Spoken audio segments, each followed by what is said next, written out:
Proverbs chapter 6, verse number 17, there are 7 things that the Lord utterly despises. It is a holy and righteous hatred for these things. We're not going to cover all of them, just the first 3. But one of them is a proud look. Anybody that is full of pride is setting themselves up for destruction. You cannot have pride. If you've got a spirit of pride in your heart, guess where it's going to show up? It's going to show up on your face, your countenance, your look is going to be prideful.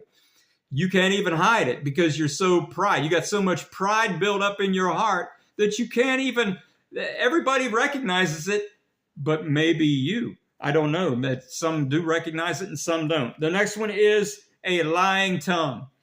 Some people just they're full of lies. That's all they talk about lies and none of it's true. And then when you have a lying tongue, you can't be believed. You can't be trusted.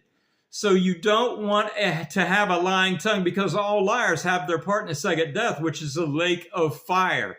The third one is hands that shed innocent blood. I want to park my message on that, is hands that shed innocent blood. We know that in the church, we all stand for pro-life. Yay, yay, for pro-life. And I am totally in agreement. We were at a pro-life rally this morning, just a few yards or feet, I guess, from a place that actually sheds innocent blood. And so it's a righteous thing to stand up for life, to stand up for light, which is really standing and representing Jesus Christ. That's what we should be doing, is standing for life.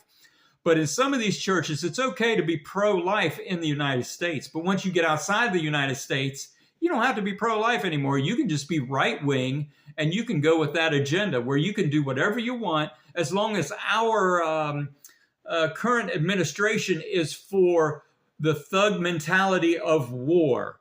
Then you're in right. You think you're in right standing with God. No, I got news for you. You are in wrong standing with God. You might be in right standing with our current administration because they want your support, but you are not in right standing with God. You have to be pro-life, not only in this country, but you got to be pro-life outside of this country. It's everywhere.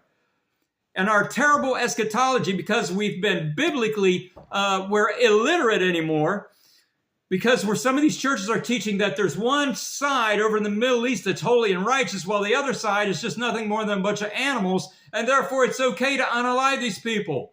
That is from Satan. Satan wants you to believe that theology.